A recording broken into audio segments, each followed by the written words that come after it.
Manusia ini, pandangan manusia, baik pandangan itu karena saking takjubnya atau karena bencinya, itu kadang-kadang bisa mempengaruhi orang yang dipandang itu. Khususnya ini anak-anak kecil biasanya. Anak-anak kecil pandai, pinter, jadi perhatian orang. Lah ketika jadi perhatian orang itu ada orang yang takjub, memandang dengan takjub. Lah kadang-kadang ini membuat terus dia terpengaruh, jadi down, jadi turun semangatnya, kadang-kadang jadi sakit, bahkan kadang-kadang terus bisa mati. Asbabnya ini, hakikatnya ya semua dari Allah. Santri itu baru mendaftarkan pertama itu, kiai itu sudah terasa ini akan bertahan lama atau tidak, itu sudah tanda-tandanya itu sudah ada sebetulnya itu. Walaupun kita ini nggak boleh jadi peramal, tapi tanda itu ada gitu. Pawaan pora jadi wong alim ketoro gitu lah. Nah, orang itu walaupun itu tidak mesti begitu, karena Allah itu fa'al lima yurid. Kadang-kadang Allah itu memberikan keputusan tidak berkesesuaian dengan yang sebelumnya, itu ya bisa aja. Tapi biasanya itu senantiasa apa yang akan terjadi itu ada kesesuaian dengan yang sebelumnya. Nabi mengajak para sahabat pergi ke Badar. Sebagian ada yang merasa berat, tapi setelah musyawarah di Badar, apa yang harus dibuat? Semua mufakat dalam satu keputusan. Semua mufakat dalam satu keputusan.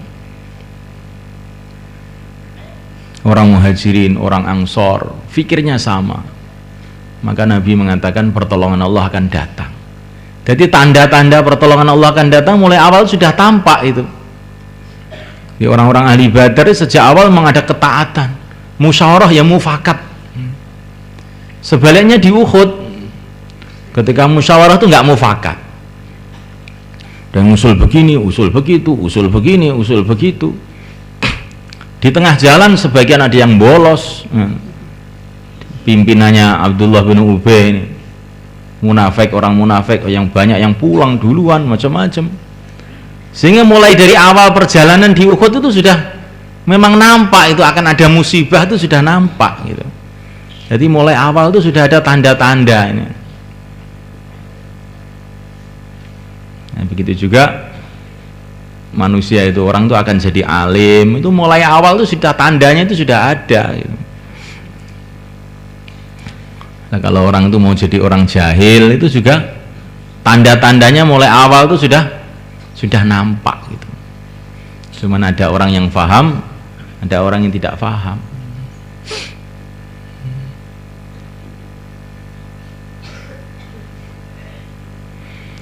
Allah.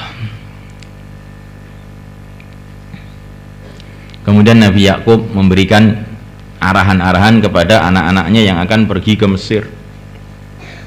Wa qala ya baniya la tadkhulu min babin wahid wa dkhulu min abwabin mutafarriqah.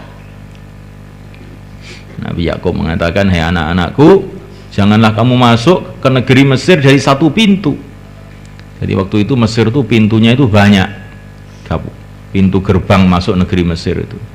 Kamu jangan masuk dari satu pintu, masuklah dari beberapa pintu yang berbeda-beda. Maksudnya apa itu? Karena ini anak-anaknya Nabi Yakub itu orangnya itu menghebat-hebat, berbeda dengan orang-orang lain, itu berbeda. Orangnya besar-besar, tampan-tampan, memang keturunan Nabi. Ma arsalallahu nabiyyan illa kana hasanal wajhi hasanal saut. Allah tidak pernah mengirim seorang nabi kecuali mesti tampan wajahnya, enak suaranya. Jadi nabi itu yang wajahnya jelek itu nggak ada. Orangnya ganteng-ganteng semua nabi itu. Nah biasanya ya kegantengan itu nurun kepada anaknya. Anaknya Nabi Yakub yang jumlahnya 11 orang ini orangnya itu hebat-hebat semua. Sehingga Nabi Yakub ini khawatir gitu. Kalau ini 11 orang ini masuk dalam satu pintu, nanti akan jadi perhatian banyak orang. Ini rombongan apa ini? Nah, ini orang-orang luar biasa ini. Sehingga akan jadi omongan gejolak di negeri Mesir. Sebagian ulama mengatakan khawatir Nabi Yakub ini bahwa anaknya ini kena ain. Ain itu adalah musibah-musibah atau sakit yang diakibatkan oleh pandangan manusia. Dalam satu hadis dikatakan innal aina haq, innal aina la yudkhilu al jamalul qidr warrajulal qabr. Jadi sakit sebab pandangan mata itu benar. Innal aina haq, kata Nabi. Sakit yang diakibatkan pandangan mata itu benar. Sehingga pandangan mata itu kadang-kadang memasukkan unta itu ke kider, ke periuk, mati maksudnya, dan memasukkan orang ke kubur karena pandangan itu.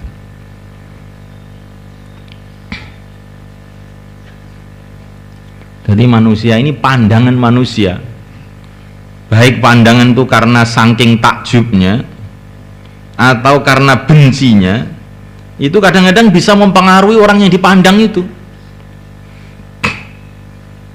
Orang yang dipandang itu, khususnya ini anak-anak kecil biasanya, anak-anak kecil, anak-anak kecil pandai, pinter, jadi perhatian orang. Lah ketika jadi perhatian orang itu ada orang yang takjub, memandang dengan takjub. Lah kadang-kadang ini membuat terus dia terpengaruh jadi down, jadi turun semangatnya, kadang-kadang jadi sakit, bahkan kadang-kadang terus bisa mati.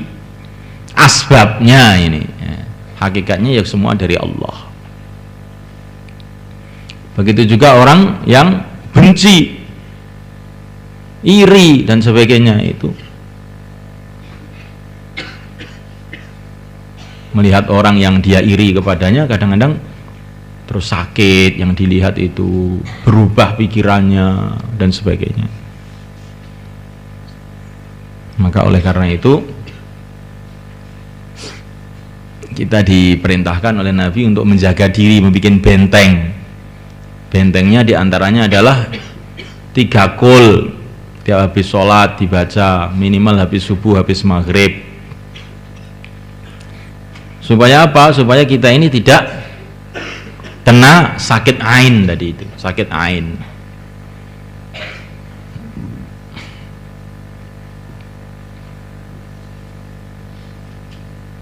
Ini penting ini. Orang ini kadang-kadang dilihat orang itu nggak kuat.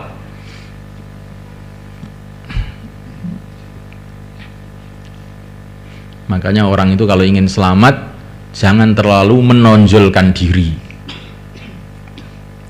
Orang itu jangan terlalu menonjolkan diri.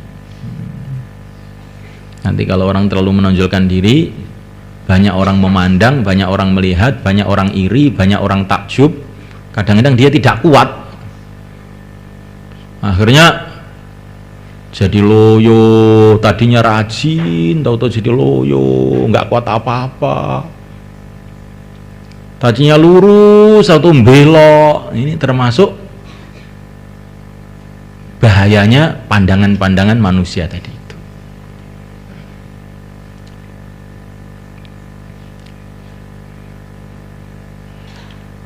Tapi ini ya, maka Nabi Yakub memberikan pesan kepada anak-anaknya supaya jangan masuk dari satu pintu. Tapi Nabi Yakub paham juga bahwa ini semua hanya asbab, tidak bisa melepaskan seseorang itu dari takdir Allah sedikit pun. Hanya kepada Allah lah aku bertawakal, dan hanya atas Allah hendaklah orang itu bertawakal.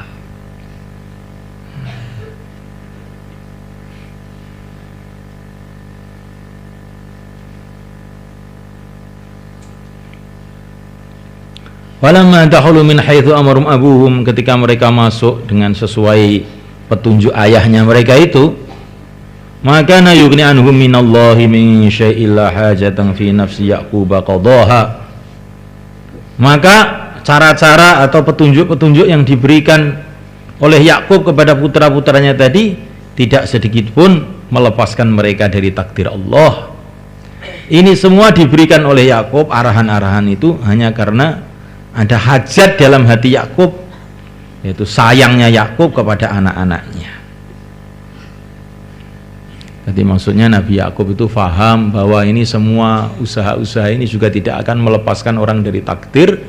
Tetapi walaupun begitu, karena sayangnya Yakub kepada anaknya, usaha-usaha itu dibuat juga. Walaupun usaha itu sudah diyakini sama Nabi Yakub tidak akan melepaskan dari takdir Allah SWT. Ini perkara yang penting. Jadi kita harus mengumpulkan antara iman dengan takdir dengan usaha. Usaha itu memang perintah Allah, ya kita kerjakan usaha. Tapi walaupun begitu, kamu harus yakin bahwa kamu tidak akan bisa lepas dari takdir Allah.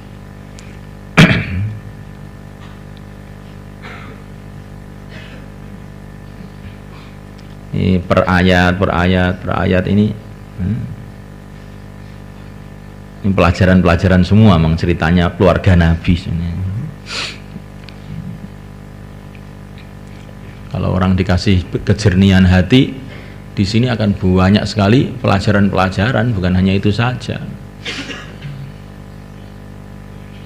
Maka di antara rahasia Quran itu di dalam cerita-ceritanya itu. Di antara rahasia Quran, hikmah Quran tersimpan dalam cerita-cerita seperti ini. Nah, banyak orang tuh memahami Quran hanya di dalam segi perintahnya, larangannya, nasihatnya, sampai lupa bahwa sebagian besar dari Quran itu isinya cerita-cerita. Nah, di dalam cerita itu akan banyak macam hikmah dan rahasia.